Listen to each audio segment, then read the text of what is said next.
envie de faire quelque chose. Et je me suis dit que j'allais vous parler de comment faire pour en avoir rien à foutre du regard des autres. Ça fait un moment que j'ai l'impression que j'ai assez maîtrisé l'art de ne rien avoir à foutre de ce que les autres peuvent penser. Et je crois que dans une société qui est hyper centrée sur l'image avec l'essor des réseaux comme Instagram ou même YouTube en fait, euh, je me suis rendu compte que j'ai cette chance de ne pas euh, ne pas attendre des autres de me donner de la valeur. Je m'en donne à moi-même et ça fait très longtemps, je pense depuis que je suis très jeune, je dirais vers la fin de mon adolescence, que j'ai vraiment appris à ne juste en avoir rien à foutre et à faire seulement ce que je souhaite. Vous avez déjà entendu parler de Bronnie Ware. C'est une infirmière qui a fait une enquête hyper intéressante il y a quelques années, je crois que c'était dans les années 2000, je ne sais pas, je vais vérifier, sur les regrets des patients en fin de vie. En fait, elle voulait voir qu'est-ce que c'était le bonheur et comment faire pour ne pas avoir de regrets dans sa vie. Et pour ça, elle a interrogé des personnes qui étaient en soins palliatifs, qui allaient bientôt mourir. Et la plupart du temps, ces personnes expriment un regret.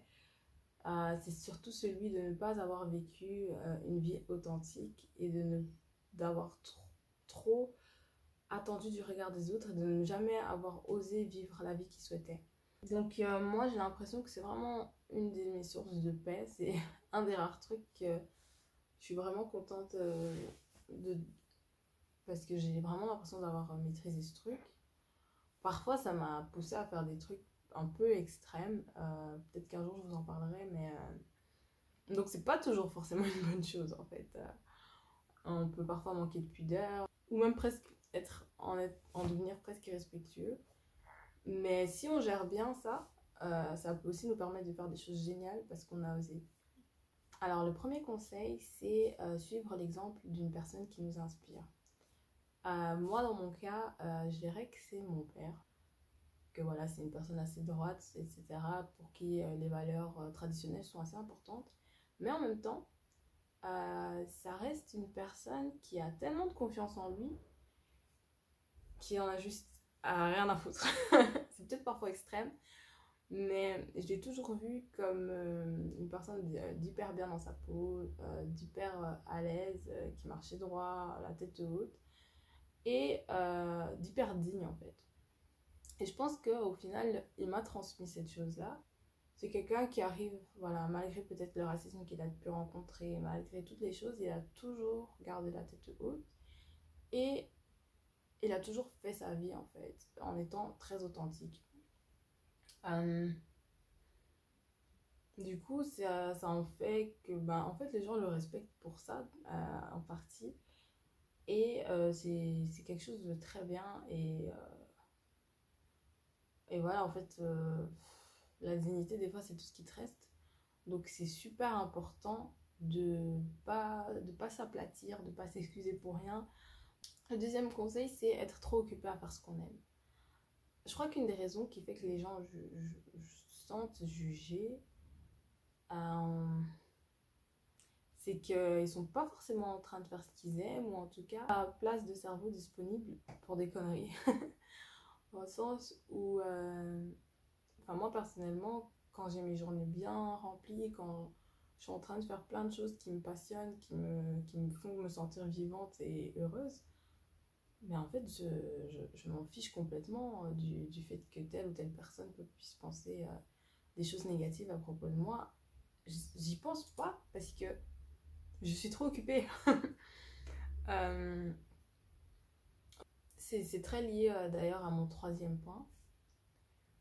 C'est que il faut arrêter de juger les autres. À partir du moment où on calcule pas vraiment ce que les gens font, ça veut pas dire pour autant qu'on s'en fout des gens. Il y a des personnes auxquelles on tient, et forcément leur vie nous intéresse, etc.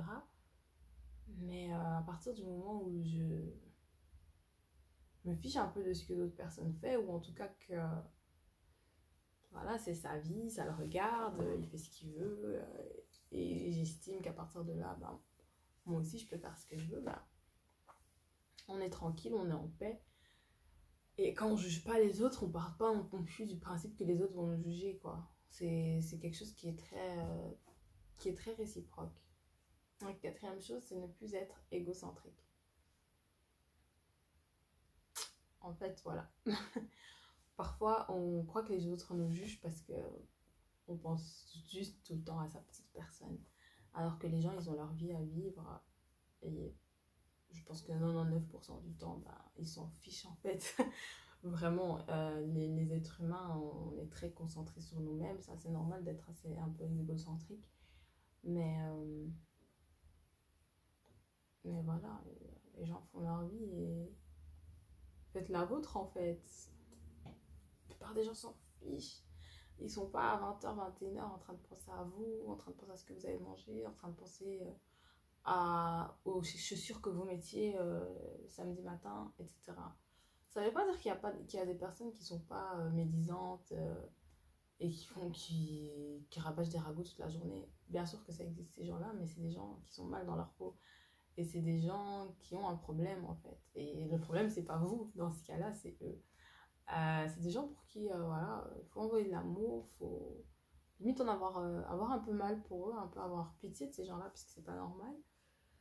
Et voilà, priez pour eux à la limite, mais vous mettez pas dans tous vos états, vous ne changez pas qui vous êtes pour eux, pour des gens qui méritent vraiment même pas votre attention. Et puis le cinquième point, c'est d'enfin vivre la vie que vous méritez. Donc n'hésitez pas à vous inscrire à cette salle de sport, à ce cours de danse que vous souhaitez faire depuis longtemps, mais vous avez honte, ou vous créez votre chaîne YouTube, mais vous avez honte, créez votre Instagram, mais vous avez honte, votre podcast, commencez votre business, vivez la vie que vous méritez, au pire quoi. Au pire ça marche pas, ben, vous passez à autre chose, vous faites un autre projet qui peut être tout aussi chouette, mais au moins vous avez osé. Et je pense qu'il n'y a pas pire que ne pas avoir agi, parce que c'est le fait de ne pas agir qui fait qu'on a des regrets. Donc voilà, moi j'ai terminé cette petite vidéo. J'espère que ça vous aura plu, même si je sais que c'est tout simple. Je me suis pas trop cassé la tête. Mais bon, voilà. Je vous dis à une toute prochaine.